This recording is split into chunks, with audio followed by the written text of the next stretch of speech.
Everybody start counting. Are we going to say Corey Davis or Myles Gaskin more on today's show? They are big storylines this week as, hey, they face second teamers again. And they were really good. Myles Gaskin with a strong bounce back week. Corey Davis with a Zach Wilson is obsessed with Corey Davis. So we're looking forward to talking about. Wait till you see the Twitter polls that he posted today. Corey Davis is going to be like a 6th round pick with another good week in the preseason if he plays. Adam Azer with Heath, with Jamie, with Dave. You don't get to know their last names. What's up, guys? Jamie, you got some father-son fantasy leagues going on. Looks like your kids drafted pretty well. They must get some good advice.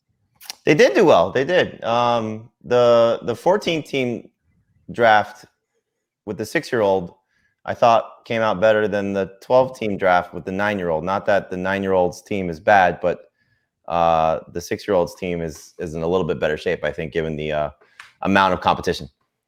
Pretty loaded at running back and wide receiver. He's going to start Trevor Lawrence. So who is the backup quarterback? So we got caught in that. We were picking 12th out of 14. So I thought, okay, maybe somebody of Tannehill, Stafford, Hurts, I think were the 3. And they all went like back to back to back. So I was like, okay, we'll just go the rookie route and hope for the best. So we ended up with Lawrence and Justin Fields. There you go. Andy Dalton's going to start week 1, by the way. No word on week 2. Dave, I had a tough call this weekend. Just real quick, if you want to give me your take, buffalo chicken pizza or barbecue chicken pizza? Barbecue chicken pizza. And the Bears did everything they could to set up Dalton to fail in that game, and Fields just could not capitalize. We got a lot to talk about with Justin Fields as well. Trey Lance is actually playing right now. We are recording this on Sunday night. And Heath, we're going to talk a lot about Corey Davis, but let's get started with the Who Would You Rather Have game based on the winners and losers from preseason week 2. Myles Gaskin or Miles Sanders, guys? Heath, you get the first word. Yeah, I'm going to go with Myles Gaskin. I just completely overreacted to 1 week, and it would be unfair not to overreact in the other direction to the second week. So I'm just going to go back to where I was with Myles Gaskin, which is ahead of Miles Sanders. Jamie? Yeah, Myles Gaskin. I mean, both are going to be in what looks like somewhat of crowded backfields, but you see what Myles Gaskin is capable of last year, and I think he will be capable of this year as well. And I think his competition is not as good as Miles Sanders' competition. Go ahead, Dave. I think both their competition stinks. And honestly, maybe the best backup running back on both these teams combined is Ahmed, who looked pretty good. Malcolm Brown did not look good. Gaskin, it was clear to me from last week's game that he was the better running back compared to Malcolm Brown. And then I went to their practice on Thursday. Gaskin was handling first-team reps, handled the majority of those reps again in the preseason game against Atlanta's backups. Keep that in mind. It was the Falcons' backups on defense. But I think he's going to be better than Miles Sanders. I'd rather have him. Okay, it's Myles Gaskin. In the Twitter poll that I posted, 51% Gaskin, 49% Miles Sanders. Ooh. So then what about like Mike Davis and Myles Gaskin? So I'm not a huge fan of Mike Davis, but that was another one where he was taking all the first team reps with the Falcons in practice. Like I feel like I've got a little bit of an advantage because I went and I saw the Falcons practice against Miami, and the Falcons starters have yet to play in a preseason game. Right. I still have Gaskin ranked ahead of Davis, but it's pretty close. I'm a little more interested in Davis than I was before. Davis and Sanders is getting really close. I actually have Gaskin, Sanders, Davis. See, but I have Gaskin, Davis, Sanders. Why is Sanders a faller here? Is it based on what's he's not catching the ball? Because we really haven't used him at all in the preseason. They barely played him. You can't read a preseason report about the Eagles and not hear something bad about Miles Sanders. And so that's the thing is, he got a whole new coaching staff, and all they do is have bad reports. And remember when Miles Sanders became a thing? It was when Jordan Howard went away. They brought back Jordan Howard. Yeah, right. A slim down. And Gainwell was catching passes. Right. There's 4 guys there that are going to touch the ball. Sanders is going to be the best of the group. I don't think you can. I don't think you should avoid him as a number 2 running back, but he's at the back end of the group now. And hey, how many rushing yards and rushing touchdowns will Matt Ryan and Tua Tagovailoa have compared to Jalen Hurts? Right. But Sanders' best performances last year came with Jalen Hurts. So, I mean, he'll help him. It's true, but I don't think I think his touchdown upside is capped. I don't know if that's true, by the way, that his best performances came with Hurts. He averaged over 5 yards per carry with Hurts. He had an 80-yard run. Yeah. And other than that, he was crap. Let's take those away, sure. No, That's kind of like every month of his season two last other year. 80-yard runs earlier in the year against Baltimore and Pittsburgh, and that was without Jalen Hurts. I do not think Miles Sanders' best performances came with Hurts. His yards per carry was good all year. And in terms of catches, it wasn't really much different with Hurts. Okay, but look, Miles Sanders could have carved up the Falcons' second team, but he's barely played. Gaskin played a lot, and the Dolphins haven't faced the first-team defense, really. They faced like half of the first-team Bears defense. Anyway, Gaskin was great, and he was very involved in the passing game, and Tua has been very conservative, I think, in the preseason. Maybe that favors Gaskin. So I'll just, he said it. I had Gaskin over Sanders before the preseason started, so I'm just going to go back to that after seeing Sanders and Gaskin after this week. All right, let's go to our next one. This is a running back and a wide receiver, both named Chase. Jamar Chase, who had some drops and hasn't had a good preseason so far, or Chase Edmonds. Jamar Chase or Chase Edmonds. They have similar ADPs. Who would you take? Depends what you need. Yeah, they're going to be close in that late round 5, early round 6 range in PPR. I do have Jamar Chase a little higher. I'm not going to judge him based on 3 clumsy drops from Brandon Allen. Heath? I moved them quite a bit closer. I was actually just trying to look it up. I've got Chase Edmonds now 4 picks ahead of Jamar Chase. So I guess I'd take the running back. I mostly agree that it depends on what you need at that point in the draft. But I'm kind of getting tired of all the negativity surrounding Chase. And I have just completely glossed over the fact that he didn't play football for a year and a half. And maybe we should take that into account a little more. It kind of looks like it tonight with Trey Lance. Sure. And Dave, you had James Conner as a rankings faller, so I thought maybe you'd be a little higher on Chase Edmonds. You want to talk about what you're seeing in the Cardinals' backfield? Sure. Edmonds is starting. Edmonds is a better fit for what this offense is. Edmonds played more than Conner in the second preseason game. Conner didn't play in the first preseason game. This offense is headed toward like what Buffalo's was last year, where they're just going to have everything run through the quarterback.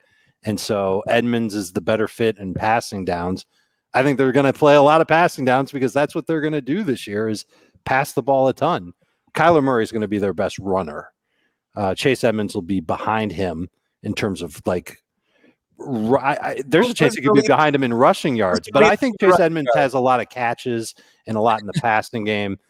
I'm kind of excited about Chase Edmonds at this point. The only thing that you have to worry about is if Conner plays the Drake role in the red zone and inside the 10, because that's where he'll have an edge because he's going to be the one scoring touchdowns. Drake scored 11 touchdowns last year. So, if Edmonds is coming off the field in obvious short yardage situations like that, then it's going to be a problem for him. So I'm not going to judge James Conner in his first action when the offense as a whole looked terrible.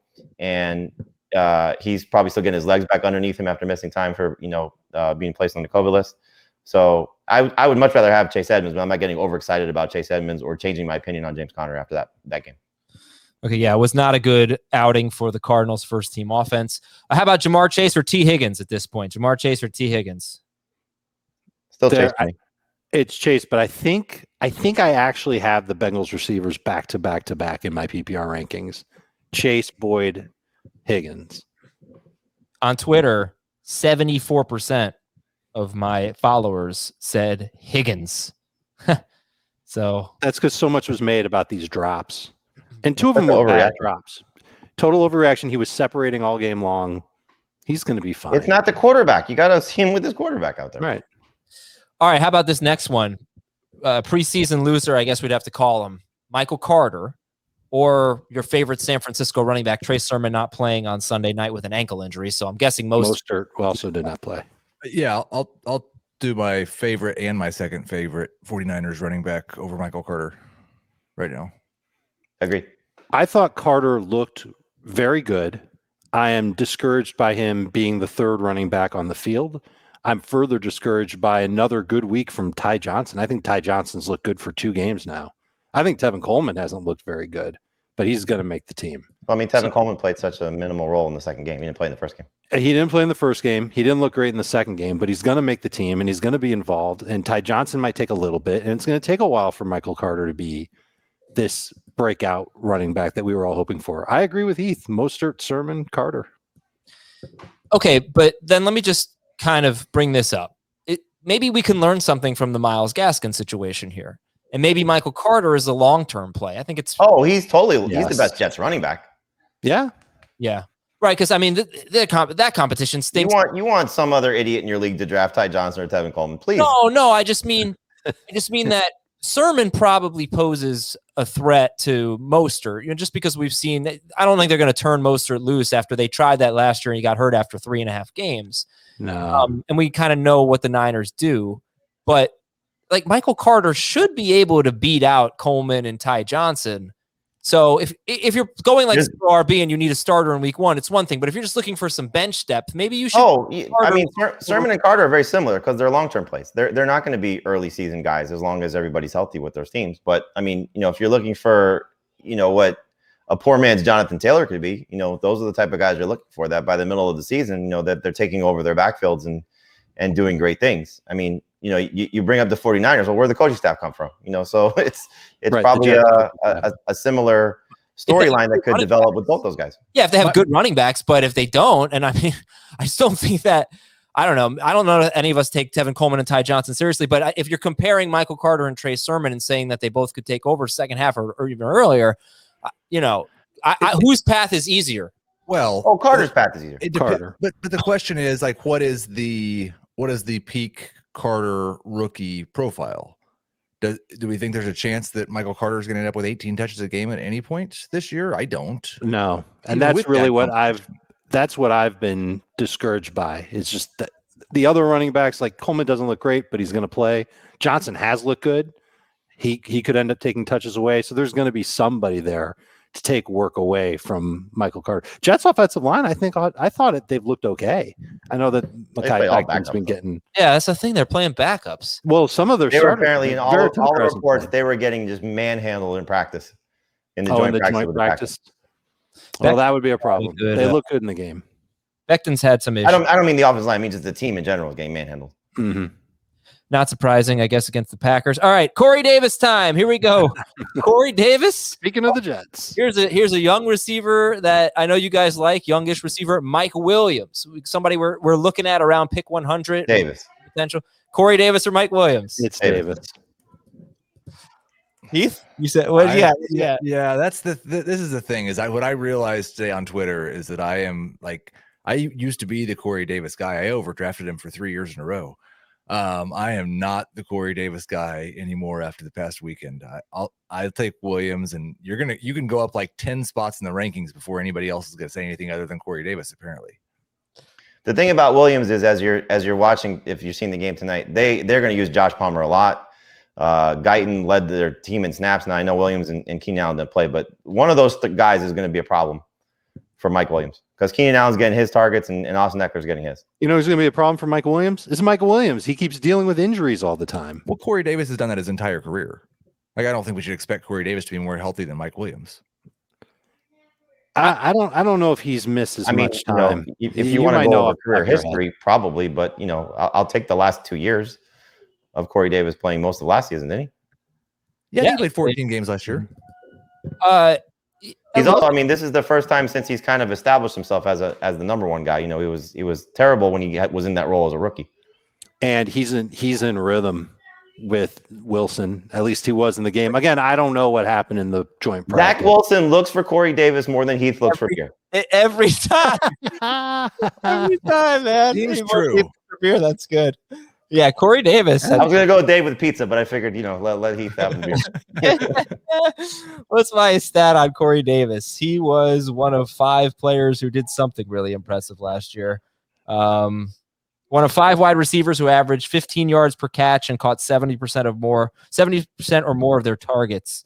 Will Fuller, Rashard Higgins, Justin Jefferson, Corey Davis, and Julio Jones. That's a good year. The only thing you got to worry about Corey Davis is Elijah Moore's not playing right now. And so that's the only thing that you should pump the brakes a little bit on Corey Davis is that Moore was the one that Zach Wilson was, his best buddy in training camp at the start of practice for them. And then he has the groin injury and he's not on the field. So hopefully he's going to be fine. And hopefully Corey Davis continues in this role. But don't overlook Elijah Moore either. I think he's still going to be a big part of this. And Denzel Mims working his way back from the food poisoning too. They're starting to get a little bit more of a rapport as well. I look at Davis as a top 50 fantasy receiver. He's a bench receiver. We're not talking about him as a number 3 guy yet. What Twitter polls? Yeah, here's the Twitter polls that Heath posted. A series of Corey Davis Twitter polls. Who do you prefer in full PPR? Corey Davis, Curtis Samuel, Mike Williams.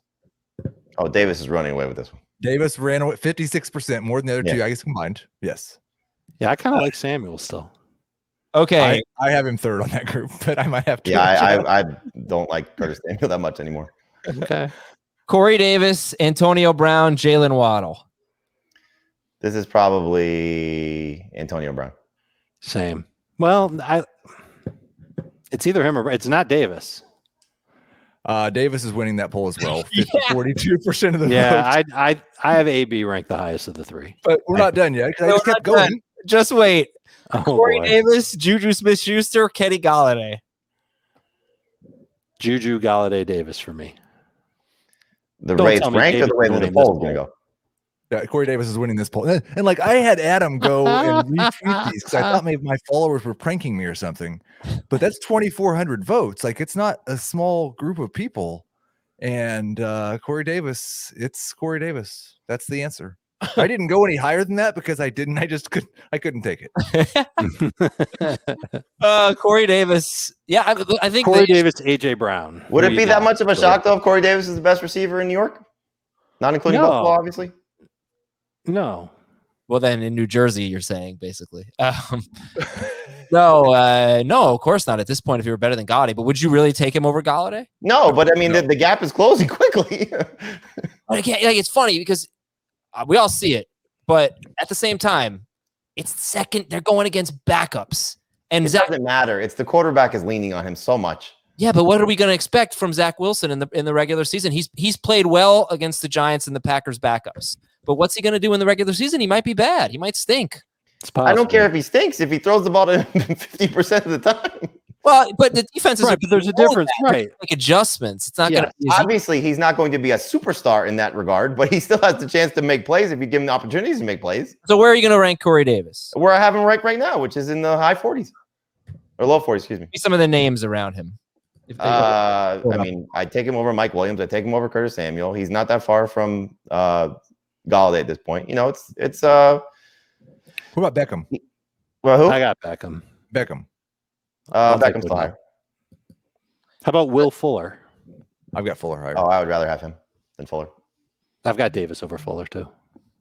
Jacoby Myers or Corey Davis. I'm a Jacoby fan, so I'm taking Jacoby. Myers, Davis, but it's close. And Davis non-PPR, you might. PPR.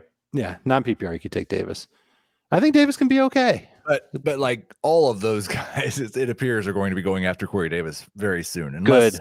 In that case, let everybody else take him. You know, maybe it's just a short overreaction. Maybe.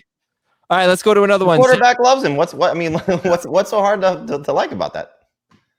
Because I think the situation will change once the season starts and they're playing against first string. It might, but I mean, look, this is the guy they spent money on. They had the opportunity to sign Kenny Galladay, to sign Juju, to go out and get any free agent wide receiver that they wanted, and they targeted Corey Davis. And now the quarterback is targeting Corey Davis. Like, this isn't hard to figure out. Right, but it's also like you said, Jamie. Like Elijah Moore is going to come back. And I don't think he should be going ahead of Juju. I don't think he should be going ahead of Galladay yet. But I mean, there's reason to obviously be excited about Corey Davis right now. I mean, did we do Tyler Croft polls too, since he caught 2 touchdowns from Zach Wilson? Tyler Croft or Chris Herndon? Croft. I'm done with Herndon, man. Just to be fair, they did sign Corey Davis to a 3-year, $37.5 million deal. What did Kenny Galladay get? Like a $70 million deal? Right. I'm not saying that they're in the same stratosphere, but the way that everything is just unfolding in front of us, you have to say Corey Davis is winning. That's the bottom line. He's winning. To what degree he's winning, that's up to you. He's having a great preseason, no question. All right, let's move on. Zach Moss. A career year for him. Zach Moss or Devin Singletary? I want to put Singletary ahead so bad. Then why don't you? Because I'm just worried that Moss will end up taking work away. And I also think that this is still going to be an offense that won't run the ball as much as we want them to. The thing for me... Wait. Answer the question. I said you said it. I know you said it. Dave, let's go. I've got Moss ranked ahead of Singletary still. I'm taking Moss over Singletary, and I hope Singletary starts getting drafted ahead of Moss. Yeah, I'm glad that he's not. It's a lot Well, he better will to after stay this weekend. Singletary and then just wait and take him after Moss goes. But I mean, again, I'm neither of these guys are in my top 40 running backs. I don't want to draft either of them very much at all. But I think that in 2 years, Singletary has shown us more of an ability to make things happen with fewer touches. And I think you have to do that to have any chance of being good in this situation. You're going to have breakaway plays. You're going to have a high efficiency because there's only going to be 10 to 12, maybe 14 touches a game. And you're probably not going to get the red zone work either. And so what he was known for at FAU was being a yards creator. He, good lateral agility, played with power, all that stuff. And we've seen it now in 2 preseason games where he's looked like vintage Devin Singletary from his FAU days. And it's great, but Moss is getting some time. Moss is playing with power. Even if Moss goes down with another injury, it would be his 9th in 3 years. Singletary still isn't going to get the type of work that we want. Oh, you don't think so? He did last year. No. He'll get some decent run, but it's not going to be what we want. Yeah. He had 3 games last year without Moss. One was terrible. It was a bad game for the team. The other 2 he had something like 18 and 21 PPR fantasy points. He really delivered. Philip Lindsay or Mark Ingram? Still Lindsay, but neither. You can't say that. You have to rank them. Corey Davis. Zach Moss. Chris Herndon. No, I'll take the Texan. I've got Lindsay higher than Ingram. I think I have Singletary, Moss, Lindsay back to back in my 45-ish range at running back. So. Right. Okay. Yeah, I mean, Ingram was kind of the guy in this game. And finally, David Johnson's going to get cut. Rookie tight ends, Pat Freiermuth or Kyle Pitts? At least Freiermuth gets on the field. Yeah. Pitts can't even get on the field. I think the Dolphins are being smart. Ben looked great. Yeah, react. Well, we'll talk about Ben. Yeah. Sure, but react. I got a lot to say about that. Pat Freiermuth catching 2 touchdowns, and he owes it all to Roethlisberger. And Ebron had a drop in the game. Ebron had a drop. Yes. And their broadcasters talk about how Freiermuth just does not drop anything, and he made look like some pretty nice catches. Yeah, Ben was great, but I don't know. Is Freiermuth a sleeper? In tight end premium leagues, yeah.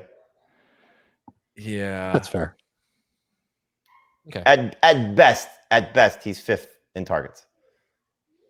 Okay.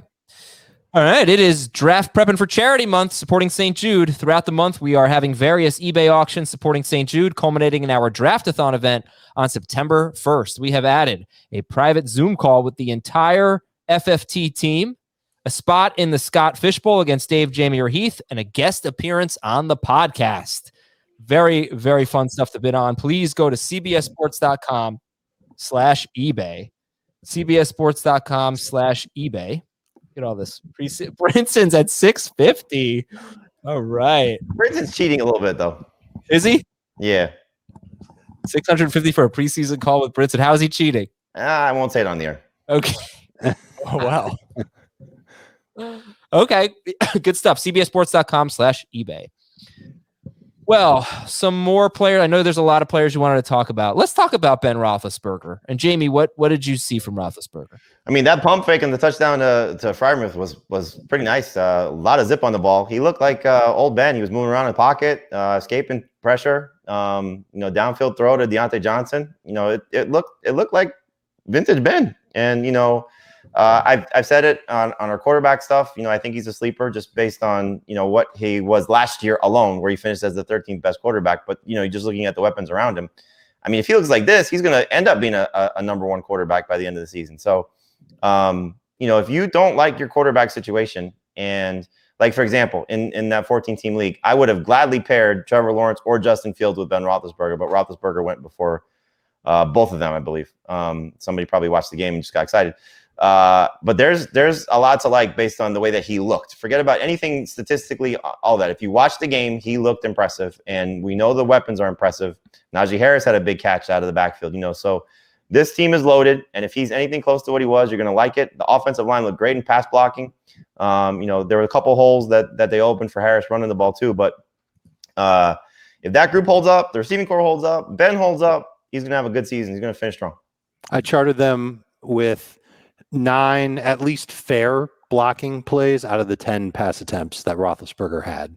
I thought Roethlisberger was he was the reason why Freiermuth had those touchdowns, the pump fake, put the ball up high for Freiermuth to get, and then the second one, the defender at his back turned. He threw it up for Freiermuth to take down. A lot of quick throws too. So there's a lot of what we saw last year was implemented in this preseason game, but just piggybacking off Jamie, offensive line looked very, very good, and Roethlisberger looked good too. And I love the fact that they kept him in shotgun too. So I think that's a benefit to him. Him under center is not the best situation for him. The fact that he was in shotgun a lot, that was a big question about where was he going to line up this season, taking the ball under center or standing back. The fact that he's still, back there, I think that helps his game. We've seen that time and time again. Yeah, I did not think the line did a good enough job in run blocking. We'll talk about that when we get to Najee, but I did. Harris had a couple good runs. I mean, he was fine. He had a couple of decent runs. The catch was awesome. I moved Roethlisberger up a little bit. I'm more interested in getting him than I am Cousins now. Right. Is Roethlisberger going to move ahead of Ryan and Cousins? I still have Ryan ahead by 1 spot. Yeah, he's ahead of those guys for me. The question I think becomes is, and this is, roster build, is Roethlisberger better than the 2 rookies who aren't starting week 1? Well, then what about Lawrence? Well, let's just keep going. What about why?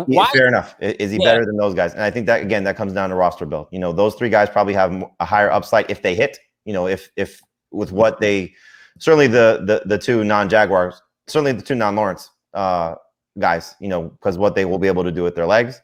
But, and Lawrence is going to run enough, I hope. But if you want a safe quarterback and you don't take if you're drafting Jalen Hurts, this is the perfect guy to pair him with. Well, and also in 2 QB or super flex, he should go ahead of those guys. Yes. When the second quarterback you need to be a starter. Yes. I'm taking Ben ahead of those guys. Mm-hmm. I thought, look, first of all, correct me if I'm wrong here, but the Lions sat most of their starters. That's true in this game. So again, though, this is just the way he looked. This is not. He just looked better. He did, and he said his arm felt better than it did last year. So Ben, great. But as far as the offensive line goes, if you can't block the first team of the Lions, that's bad. But if you can't block the second team, that would be concerning. And there were 2 plays where Najee Harris didn't have a ton of work, got swallowed up in the backfield. Yep. I don't want to make too much out of that, but for that to happen twice in limited time against the Lions backups was interesting. But when you do see the ability of Najee Harris at his size, that could have been 120, 130 total yard game for him if he had played the whole game. Oh, he was terrific. Yeah. Right. You saw on the catch, it was just a thing. Yeah, he got caught from behind though. That part. He's making a move. The guy's in front of him. He keeps running. He's going to get caught from behind either way. I guess it doesn't matter. One of those plays that you were referring to was just poor scheming by the Steelers. There were 2 guys coming right off the edge that were unblocked that got to Najee. All right, let's go to some more rankings, risers and fallers. Heath, you have 3 wide receivers whose first name starts with J. Yeah. Jalen Waddle, Jerry Jeudy, Jacoby Myers. No other J's out there that you could have. Wasn't a great weekend for Jamison Crowder. So Jory Javis, John Brown didn't play. There were a lot of J's that didn't do well, but I've just kind of decided. First off, the Jeudy one's just that I finally joined the crowd and put Jeudy ahead of Courtland Sutton because Jeudy had success with the other quarterback, and it seems pretty clear to me that no matter who the quarterback is for the Broncos this year, it's going to be better than who the quarterback was for the Broncos last year.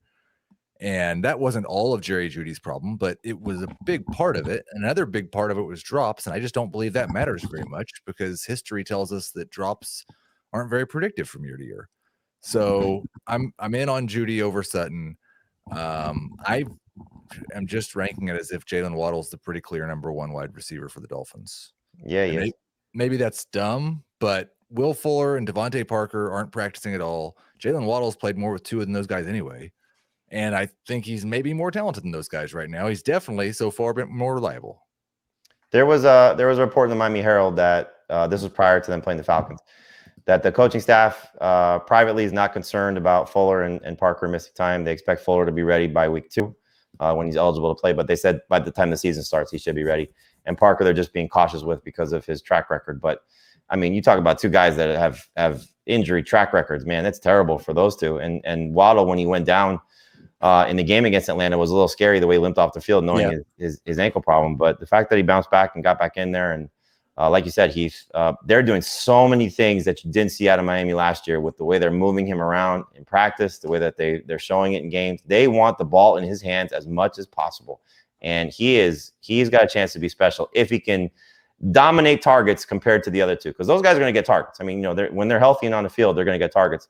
And I will say this, just piggybacking off that if the other two guys miss time, put Mike Gesicki back on your radar, because it's pretty clear Tua's still going to throw to him. And we know last year what he did with Preston Williams was there. That guy is still going to be relevant despite the fact that they added those two receivers this offseason. I'd like to see a chart of Tua's throws. I just feel like he loves the middle of the field. And that would probably benefit Waddle, right? Yes. Yeah. Well, I mean, when you look at it, right, they have right now, Waddle's the only guy there. So. That's true. That's true. Tua's really interesting. I think people are pretty excited about him, but again, I want to see him go against some first teamers here. Like I said, he played about half of the first team Bears defense. All right. So I'm guessing Judy's first on this list. How are you ranking Judy, Waddle, and Myers? You just did. I've got it Waddle, Judy, Myers, but I've got Waddle and Judy back to back. So okay. Jamie's risers: Myles Gaskin, we've spoken about; Waddle, Corey Davis, Gus Edwards, and Mecole Hardman. So you said that Dobbins maybe a slight faller, Edwards a riser. Give me your take on the Ravens backfield. I guess I was just too bullish on the fact that I thought Dobbins was going to take a step forward and establish himself as the clear-cut guy. And that's probably to a fault, maybe just buying into what I thought J.K. Dobbins was going to do this year. But it's pretty clear that Edwards isn't going away. And the fact that it was a pretty even split, even without Lamar Jackson there. So, offensive line was there. Again, nothing to do with how they played. It's just how they're used. And so I was probably just a little too bullish on Dobbins and maybe not bullish enough on Edwards. And if you haven't been drafting Edwards, I mean, this is nothing new. But if you haven't been drafting Edwards as a potential 0 RB target, or somebody who's going to play quite a bit, he's going to play quite a bit. So this is another backfield. It's like similar to what we said about Buffalo and the Cardinals, that there's going to be a split. The quarterback's going to run. You know everything with this Ravens offense, except the fact that we've seen a Ravens running back be successful. Dobbins at the end of last season, Mark Ingram 2 years ago. But I think they clearly value Gus Edwards to a very, very high degree, and they're going to use him to a very, very high degree. Unfortunately, at the expense of Dobbins maybe having that breakout season. In the final 7 games last year, including the postseason, Gus averaged 9.7 carries per game. Dobbins was at 11.6. And I think it's going to be even closer. I think it's probably going to be 10-10. See, I was going to say I wouldn't be surprised if it was exactly that, where it's going to be 10 to 12 in favor of Dobbins. But whether you think what I'm saying is right or what Jamie's saying is right, it still doesn't spell out anything great for Dobbins. The only saving grace is that last year, late in the year, Dobbins handled short yardage goal line way more than Gus. Yeah, so Dobbins is the one you want. If that continues, that's why you're taking Dobbins. But he is not even close to a second rounder anymore. And I don't know how much. I guess he's a third rounder, but it's getting harder. I've got him in round 4 in PPR, but yeah, I pretty totally much see it. I've had it's the 3-4 turn, I think, and it's just with those guys. Again, it's hard to talk about, and it happens with Nick Chubb at a higher level, but Dobbins is going to look a little bit silly ranked next to some of the names that he's ranked next to in PPR because of role. He is a better pedigree and I think a more talented back than a lot of the guys that he's going to be in the same range of in PPR. But I've got it's hard, he's behind Chris Carson, and I think Darrell Henderson. You can't rank him ahead of Darrell Henderson right now, I don't think. Yeah, that was the big switch for me. I dropped behind Henderson. And Gaskin. Yeah. In PPR, yeah. Me too. Man, sometimes I wish every season had no preseason. Because it's hard not to react to what you see. Right. But then you also got to put it in context. That's all. Man, let's just say J.K. Dobbins got as many snaps against the Falcons' backup defense. But yeah, I don't care who they're playing though. That's the thing. I don't care who they're playing. Right. This is a usage. Barely playing. He's barely playing right now, and he's not even playing with Lamar Jackson. This is not something new. Right. like what everything Jamie just said is what the Ravens have done the past 2 years. Yeah, but last week, Myles Gaskin, we were talking about maybe he's a 6th-round pick because of what happened in the preseason. Now he's ahead of J.K. Dobbins. Like, that's just wild right now. Yeah, I don't agree with that. But I understand where Jamie's coming from. Like, it wouldn't surprise me at all. I'm just saying it's but again, you know, you can go back to last week with what they did with Gaskin. He was the passing downs guy. And so if he's going to be the passing down guy and the first and second down guy, which he should, he was great in that role last year, then he's better than Dobbins. He's got his role with his team. A better opportunity. Yes, not a better player. He just has to in on it. Well, and I'm sure, like we always do the 6-game sample thing. I'm pretty sure Myles Gaskin's 6-game PPR sample last year was better than J.K. Dobbins. That would be close. Dobbins, I think he was RB10 per game in his 6-game sample. Gaskin, I actually think was probably more than a 6-game sample. So good for him. All right. Look, I get it. It's just interesting, you know, if you want to, just because Dobbins has not had a fair shake in the preseason, you know, neither of those guys have barely played. The Ravens starters, Jackson has played, and I think I've seen Dobbins in on 3rd down too with the starters. I don't know. Listen, if what comes to fruition from what they said this offseason about using him more in the passing game, to whatever extent, that's going to be a big boost for him. He still is going to be the best Ravens running back. This isn't a Gus Edwards is better than J.K. Dobbins in their current situation. This is just, for me, I had Dobbins closer to round 2 than I do to round 4, and I've adjusted that. And so now he's closer to Gaskin. And in PPR, in full PPR, I think Gaskin's going to be better. Okay. I totally understand. Dave, your risers are Myles Gaskin, Devin Singletary, and Corey Davis. As I said, the first segment was designed to reflect the risers and fallers. So let's go to Dave's fallers. And we've pretty much talked about all of them. James Conner, Will Fuller, and Elijah Moore. You know, look, Will Fuller, I guess, just that he was a star last year. He was a top 10 receiver per He was game. the clear number 1 on his team with a very good quarterback. Yeah, okay. So now he's got the downgraded quarterback. I don't know if he's going to be the number 1 guy on his team. I wasn't done yet. Oh, okay. Well, I guess I'm just doing this. I'm just mentioning this stuff. Yeah, no, but it's not like he didn't have Brandon Cooks next to him. I mean, Brandon Cooks is a pretty accomplished receiver. I don't know that Jalen Waddle as a rookie is going to be better than Brandon Cooks. So he was outshining Brandon Cooks at the beginning of the year. Who was outshining Brandon Cooks? Will Fuller was at the beginning of the year. That's what I know. I'm saying he proved to be better than Brandon Cooks. So you're telling me he can't be better than Jalen Waddle?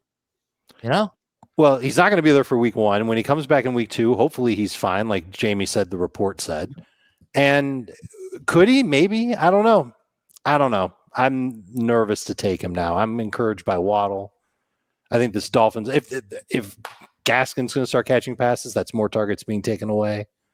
I think they're going to try and spread around. And I think they're going to be like up-tempo, quick passing, kind of like this. This is the new trend, right? Seattle's doing it.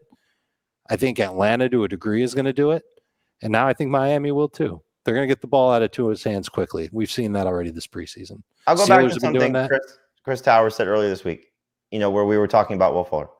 Where Will Fuller is going now is tremendous. Is absolutely tremendous because he's falling, and he's going to win you some weeks. You got to view Will Fuller, I think, DeAndre Hopkins era Will Fuller, you know, where there were some great moments. There was some missed time. There was, you know, probably starting him on the wrong weeks because he's coming off of a big game, and you're not going to know if he's going to have another big game. But where he's going to fall to is amazing. For the type of player where do you want to take Will Fuller now? I'm probably not taking him till after round 9, but I'm probably not going to get him unless this trend is that we're seeing. You know, 3 weeks of missed practice time for a guy of his injury track record is terrible. Yeah. You know, going to a new team. No less. Learning a new system. Learning a new system. Learning a new quarterback. Sharing the field with other guys that, you know, are maybe not as talented as one Brandon Cooks, but maybe as talented as 2 Brandon Cooks, you know, in terms of what those guys do. So, you know, I think Will Fuller is going to be an excellent value pick now compared to where he was at the start of training camp, where I had questions of will he be the number 1 receiver, but he was certainly much further in that conversation than he is now. Yeah. Waddle's interesting, the way that he was treated. I would just say, I'm not going to say individually, but just in general, love him in Dynasty. He's going to be so good. Not so sure about this year. But now we've seen him on the field. We've seen the way the Dolphins are trying to get the ball in his hands. He's so explosive. People are excited about it. And I think like that, I've been with you on some of the I appreciate that you're trying to hold us back on the preseason reactions, but if any of them make sense, it's the first round pick who we all thought would be really good in the future, and we weren't sure if he was ready yet, and now he's looked good. Yeah. Like nobody had him ahead of Devontae Smith. I don't know if you still do, but I always thought that was interesting that I didn't see anyone who liked Waddle better than Smith this year, even though the Dolphins liked Waddle better than Smith, and they had his quarterback. They had both of their quarterback Tua, and they chose Waddle. So I always thought that was interesting. Waddle's getting his due now. Yeah. Okay, and just a reminder: Week 5, 2019, Will Fuller, 14 catches, 217 yards, 3 touchdowns against the Falcons. Followed that up with 5 catches for 44 yards at the Chiefs, but he dropped 2 or 3 touchdowns that game. Imagine if he had played against the Falcons backups, how he would have. Forget it. The other rankings fallers we've discussed: J.K. Dobbins for Jamie, Michael Carter for everyone, and let's do some news and Not notes. everyone. Oh, I'm sorry. Not. I didn't move him down. Okay. So would you take Michael Carter or this is not actually, let's skip that. Scratch record scratch. How's everybody feeling about Javonte Williams right now?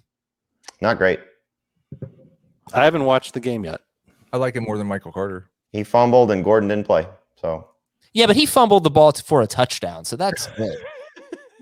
It was a weird fumble. It's like his offensive lineman ripped the ball out of his hands, basically. it's just, the encouraging thing is that Gordon is not healthy and, still working his way back from the groin injury. But how much better is he going to be than Javonte Williams to start the season? And how long will he continue to hold on to the job?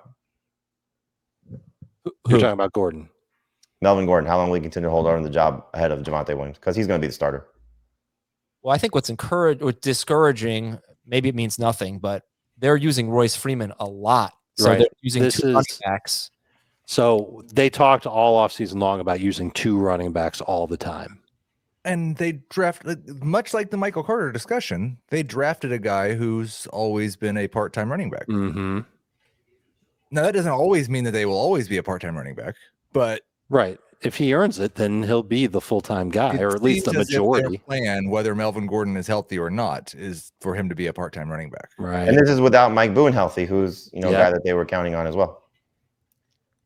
Yeah, and the other positive, I think, if you have watched the Broncos games, is that Williams is doing what Javonte Williams does, which is running people over and breaking tackles.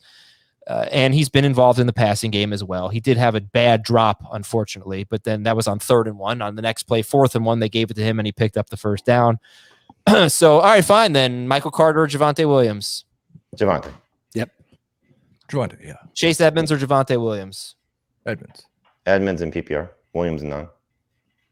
And Edmonds in PPR. I got to be a good host, Jamie. Edmonds in half. All right, there you go. Do you guys have Javonte ahead of Damian Harris? I do not. I like Damian Harris a lot better. I've got him ahead of Damian Williams. Damian Harris and Damian Williams. I've got Harris in non and half, but Javonte in full. Ramondre Stevenson's having a nice camp. That's another team that went up against backups. He's playing against the backups.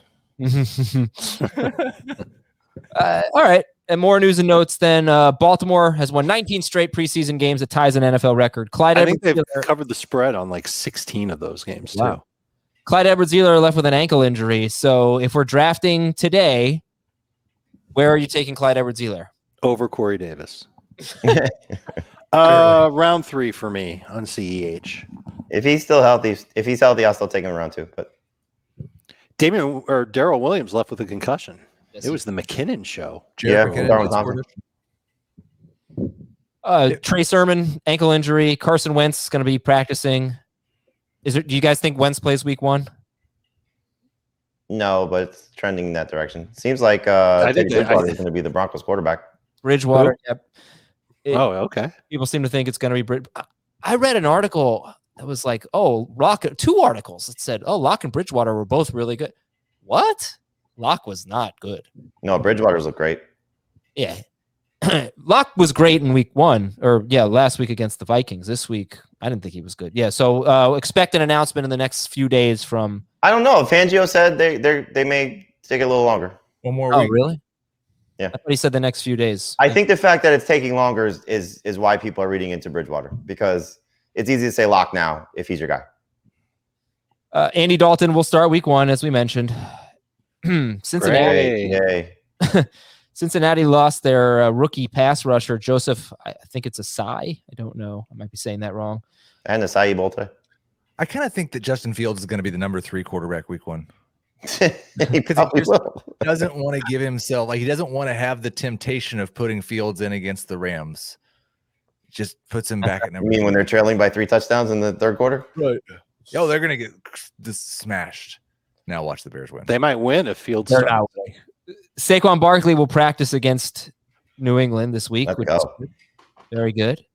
Deshaun Watson can't be interviewed by the NFL as long as he's under criminal investigation, which means he can't be placed on the exempt list as long as he's under criminal investigation, which means he might be eligible all season, according to Yahoo's Charles Robinson.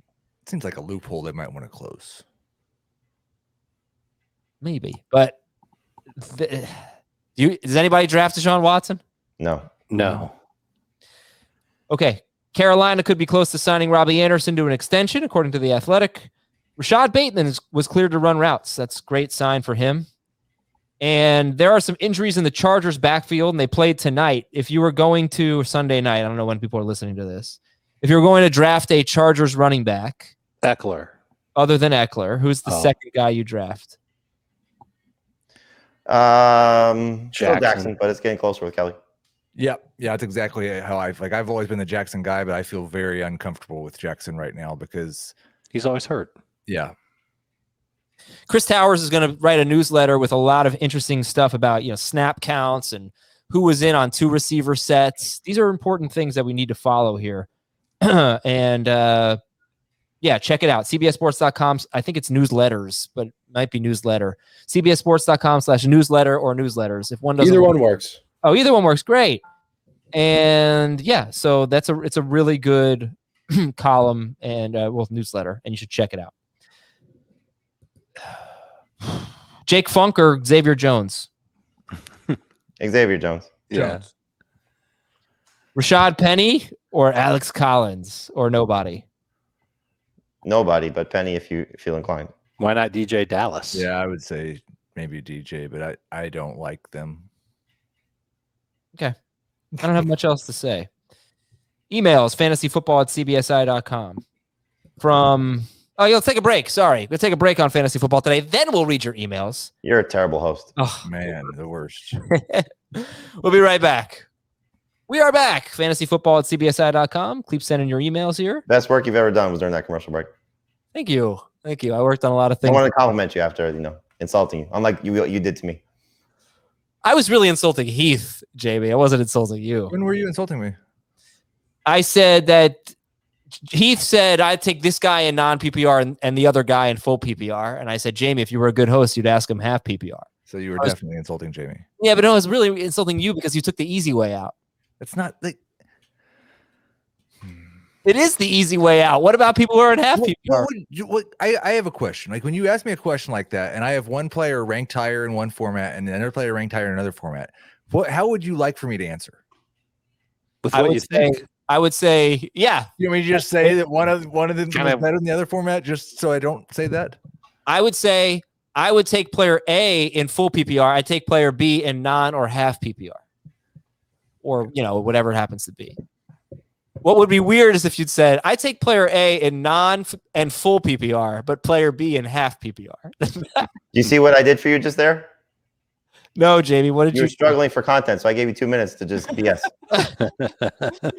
Okay, well, the great host I am, my first email, I don't know. Top 5 Sylvester Stallone movies, go.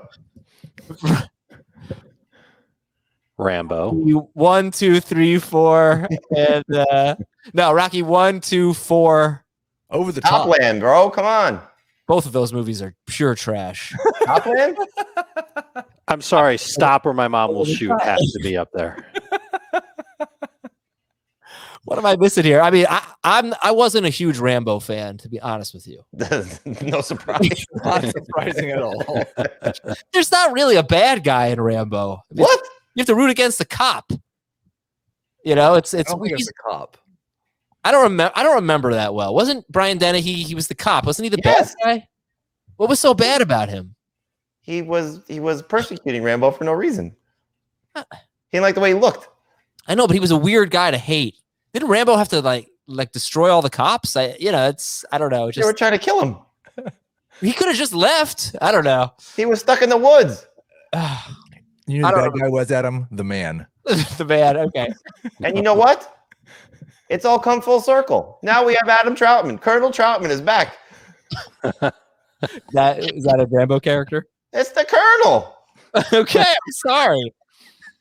So what are the other Stallone movies I'm missing here? Rocky. Creed 1 and 2 are awesome. No, they're not. No? They're not in there. He was in the Suicide Squad. Never saw it. The new one? Excellent. The new one. Tango and Cash. King Oh, Shark. Tango and Cash is amazing. Tango and Cash was great. Top 5.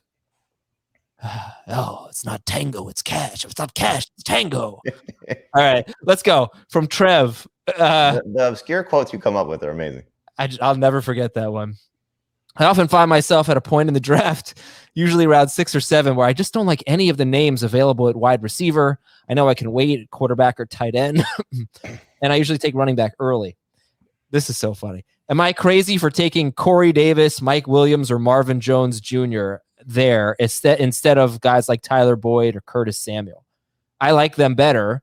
They may not be there later in the draft. Is it crazy to take Corey Davis, Mike Williams, or Marvin Jones in round 6 or 7 if I just don't like the wide receivers there?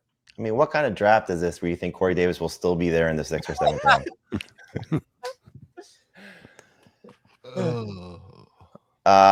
I mean, the only guy I would take Corey Davis over there is Curtis Samuel. Not Tyler Boyd? Boyd. I'm sorry. You take Davis over Samuel. No. Yes. Did I say that correctly? I apologize. No. I would take Marvin over Corey. That's what we're saying, right? I would rather have Davis. Okay. Okay, I'm just sorry. I'm on IMDb right now. I'm looking at Stallone movies. All right, email are all pretty good. Email number 2 is from Steven in a small town on the south shore of Long Island. Roslyn. I thought, isn't Roslyn North Shore or is it South Shore? I don't know. I just know it's on Long Island. Okay. I was going to What say, do I look like? A compass? how are rankings affected in 2 receiver leagues versus 3 receiver leagues?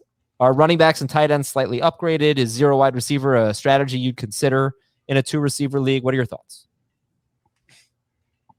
Yeah, you can go after running backs for sure over wide receivers because you don't have that pressure of filling 3 roster spots just with wideouts. Yeah. Anything else, guys? I was listening. Sorry. 2 wide receiver versus 3 wide receiver leagues. How does that change your strategy for wide receivers, and why is it wrong to do those types of leagues? I don't think it's wrong. It's not as fun, but it's not wrong. Well, there it is. It's not fun. Not as fun. So it's wrong. Okay, if that's the way you want to go. I think you just, you don't have to prioritize receivers much. Great Okay. email. Here are the official. Yeah, that was really not helpful. I think. Yeah, it does make a big difference. Right. I think wide receivers are less valuable. You should not draft as many of them. You shouldn't. Draft them as early either. Maybe you should think about getting a top 6 tight end or something. Like running backs or tight ends or quarterbacks. Okay, so it doesn't make that much of a difference though. It's not like you're changing your whole strategy. Here's the official top 5 Stallone movie list in order. This is according to you? Yeah. Oh, wow. terrible. Screw this up. Rocky 1, Rocky 2. Rocky 1 is 5? No. Rocky 1 is 1. Rocky 1 is You ever 1. do a countdown before? You don't start at the top. Well, now it's spoiled. Rocky 1, 2, and 4 are the first 3. Demolition Man and Tango and Cash. It's a good list. Thank you. Demolition Man was fun. I don't know if that makes the top 5. Yeah, I think you need Rambo on a list. Yeah. All right, that's fair. Do I kick out Demolition Man. I would. You got Demolition Man. Yeah. All right, Rambo 4. What about Judge Dredd? I am the law. Never saw that one. What? Yeah, never saw it. Okay, anyway, here's one from Juan. Hey, Peter, Tony, Scott, Natasha, and James. Is this Marvel? Peter, Tony, Parker, Natasha, and James? Mm-hmm. Okay, cool. I was thinking about how dominant Reggie Bush was in college. Do you fellas remember other of the most dominant college players and how well they did or didn't transition to the NFL? Tebow. Who is one or two of your favorite and worst NFL disappointments? Well, Tim Tebow was awesome in the NFL. Yeah. Briefly. Yeah, he won a playoff game. Tommy Melvin Frazier. Bratton. Tommy Frazier. Melvin Bratton. Wow. Yeah, Tommy Frazier. For me, it was Darren McFadden. I thought superstar. Peter Wark. Wark is a good Warwick's one. a good one. Yeah. When did he get drafted? Was Rocket he Ishmael. of the Bengals? Peter Warwick? Yes. Yeah, it was Bengal. He was a top 5 pick. Wow. You can go through a laundry Roger. list of Bengals picks that were great in college and terrible in the NFL. Achilles Smith, Ryan Leaf. Yeah, but those aren't like our favorites. I mean, I don't know if you had a guy in college that you just thought. I mean, I hated Peter Wark because he used to always beat up the Gators. Vince Young. Yeah. He was awesome. No, Tebow was amazing in college. Eric Crouch was amazing in college. Yeah, but they weren't. But Crouch didn't. Did he even get drafted? I don't know. I think he did. I think he played with the Rams. Okay. I think he ended up switching to safety. Yeah, I'm he not was mistaken. Cade McNown. He's making now 500-yard game against Miami. Yep. The all the was a quarterbacks hurricane makeup, the right? Raiders drafted in the 80s and What? 90s. What did you say, Heath? I'm sorry. All the quarterbacks the Raiders drafted in the 80s and 90s. In the 90s, Jamarcus. And I'll tell you what, man. One player that was supposed to be the safest, that labeled the safest pick that the Raiders drafted was Robert Gallery, left tackle, maybe 4th overall. Yeah, big dude. Yeah. Remember Good Brian question. Boswell? Remember Trent Richardson? Boswell, that's a good one. Oh, Richardson. Richardson's a good one. Dude, Wow. Ryan Boswell was in this weird, like, biker gang movie. He's been in a lot of movies. Yes. Used to Yeah. be on What's his last name? time. I said it wrong? Bosworth. Yeah, Oh, it's Bosworth, not Boswell. Did he say it wrong or did I Adam say said it it wrong? wrong. I said it wrong. Okay, Heath got me. Adam has also said it wrong, but What was that movie? It was on all the time when I was like in high school or middle All right, top 5 Brian Boswell. And yes, I said that wrong on purpose. Yeah. All right, last email. By the way, Schrager has no idea what we're talking about today. I'm falling asleep. Oh, That's dude. great. wow, that's rude. I just have no idea what you're talking about. Jacquez Green was another one for me. Gator, right? Yep. Shine Dog wants. He says, "Dear Mark Harrison." Whoever sent that Reggie Bush email, put him in the podcast league. That was a good conversation. Why? So Schrager could fall asleep. Dear Mark Harrison, Hayden, and Adam. Those are tight ends. They are. And he also says those are first names of real life people that played Star Wars characters. Mark Okay. Hamill, Adam Driver. Who were the other ones? Hayden and Harrison. Harrison Ford. Hayden, Hayden what's his name? Christensen. Christian. Oh, that's weird. They're also tight end. Mark Andrews, Harrison Bryant, Hayden Hurst, Adam Colonel Troutman. I was thinking Adam Shaheen. They both work. Colonel Shaheen. 12-team PPR Superflex. By the way, this is what happens when we do night podcasts. What did they do to Rambo? I mean, come on. I don't remember. Adam, what is Rambo's first name? John. All right. All right, good. 12-team PPR Superflex. He just got the easiest question about Rambo correct. What did Rambo wear across his head? I'm keeping Kyler What was Murray. Rambo's weapon of choice? Everything. I only know that because of Hot Shots and Charlie Sheen. I'm keeping Kyler in round 2 and Darren Waller in round 4. You win. Other than some top quarterbacks being kept, all the top players are in the draft pool. Who should I be looking at first with my first, third, and fifth picks, knowing I already have Kyler and Waller? Probably Running gonna need backs some and running receivers. backs. Right. Well, would you try to take 2 elite quarterbacks if you could? He Is it said CQB all the league? elite quarterbacks being It's kept. the right? Superflex League, so he could. Oh. Yes, take a quarterback. Oh, he did say. Wait, what did he say? So some of the top quarterbacks are being kept. Take Ben Roethlisberger. I don't think we have enough information to give this guy good advice. Well, you can target a quarterback early, yes. Or a running back. Definitely have at least one wide receiver with your first or third round picks, I would think. Yeah. Okay. Good stuff. Thank you, everybody. Thanks for your emails. Hope you enjoyed the show. We will be back. Ben, what do we got? Didn't help that guy very much. Put him in the podcast league so we can reward him. Ben, what is our show tomorrow? League winners in every round. And then we have polarizing players on Wednesday, right? I think we should do league winners every round with no information. Jamie, give me a league winner in this round. What round are we putting Corey Davis in for the purposes of this exercise? Every one. If you start your team with Corey Davis, how will it look? If you take him in round 2, how will it look? Good night, or I don't know. When am I publishing this? Well, I will say this now. morning. We had the NFC East strategy. Now we have the AFC East strategy because Corey Davis is your first pick.